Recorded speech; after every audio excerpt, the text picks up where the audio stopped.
শুভ সকাল বন্ধুরা, আশা করি তোমরা সবাই ভালো আছো। আমি আছি মোটামুটি। তো আজকে সকাল সকাল তোমাদের জন্য একটা নতুন ভিডিও নিয়ে আসলাম। আমার বাড়ির মধ্যেই কিছু গাছ বুনছি, সেগুলো তোমাদের সাথে শেয়ার করব, ওই জন্য আসছি। একটু দেখো, এটা হলো অ্যালোভেরা গাছ। এই দেখো একসাথে কতগুলো হয়েছে, জায়গার অভাব এখানে।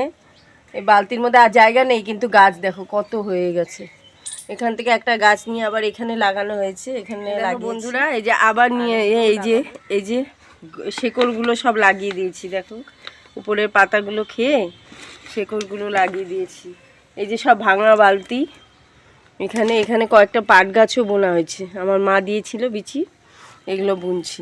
এই যে এখানে এটা আবার আদা গাছ, আমাদের গিমা শাকেরও শেকড় বুনছি। আর এগুলো না টমেটো খেয়ে বিচিগুলো যে ছিল জলে, ওগুলো ফেলে দিয়েছি। দেখো ভীষণ বড় হলে তোমাদের আরও দেখাবো কেমন হয়। সুন্দর গাছ হয়েছে।